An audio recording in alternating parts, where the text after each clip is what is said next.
खुर्शीद ये कह रहे हैं कि जो नतीजे आज क्या आए हैं वो खुश है। टीडीपी जेडीयू से संपर्क करने को कहा जाएगा तो करूंगा। क्या कुछ कह रहे हैं सलमान खुर्शीद, सुनिए जरा।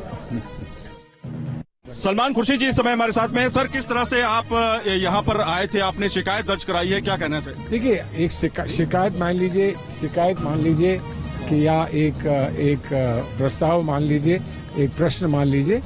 हमको चिंता इस बात की थी कि जो अपडेशन होता है, असेंबली वाइज होता है, वो तत्काल नहीं हो पा रहा है और ऐसा क्यों है। तो हमें ये समझाया गया है कि सारी असेंबलीज की काउंटिंग एक साथ नहीं हो पाती है, कुछ में ज्यादा समय लगता है, कुछ जल्दी तैयार हो जाती है।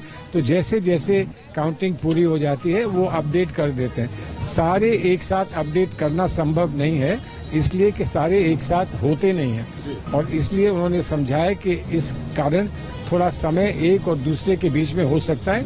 बहरहाल जो भी संभव होगा वो लोग करेंगे ताकि वो ज्यादा समय शंका न पैदा करे। सर, जो नंबर्स आए हैं इंडिया गठबंधन के, उसको लेकर के आप क्या कहना चाहेंगे और आगे का प्रोसेसर क्या होगा? जो गठबंधन के जो भी परिणाम सामने आए हैं वो जाहिर है उसको हम उससे बड़े संतुष्ट हैं और प्रसन्न हैं।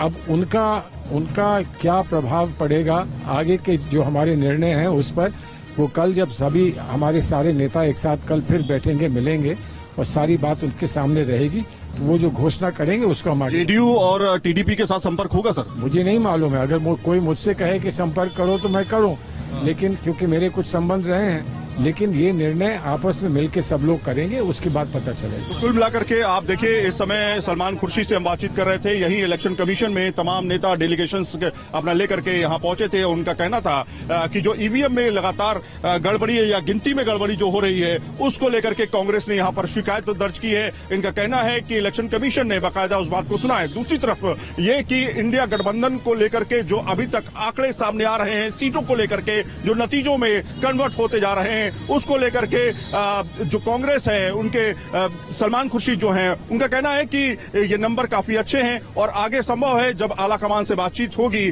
तो वो किस तरह से निर्णय इस पर लेते हैं ये देखना होगा। वीडियो सुमित कुमार के साथ सैयद आमिर हुसैन, न्यूज नेशन, दिल्ली।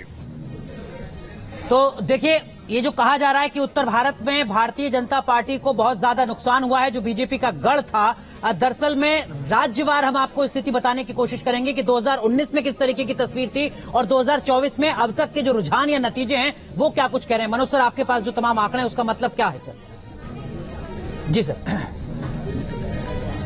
हाँ जी, देखिए, ऐसा है कि उत्तर भारत में अभी पिछले में जो अभी तक जो नुकसान है, जो ट्रेंड बताते हैं, भारतीय जनता पार्टी को 53 सीटों का नुकसान है, जो कि पिछली बारी के मुकाबले 25% कम सीटें हैं जी। तो अगर हम देखें तो इसमें सबसे ज्यादा नुकसान उत्तर प्रदेश में है और उसके बाद जो नुकसान है वो मेरे ख्याल वो राजस्थान में है जी। तो ये दोनों स्टेट ऐसे हैं जहां की रीजनल लीडर्स बहुत स्ट्रांग थे और राजस्थान में वसुंधरा को जिस तरीके से साइड में किया गया, तो मेरे ख्याल से ये एक बहुत बड़ा रीजन है कि राजस्थान में बीजेपी को नुकसान हुआ।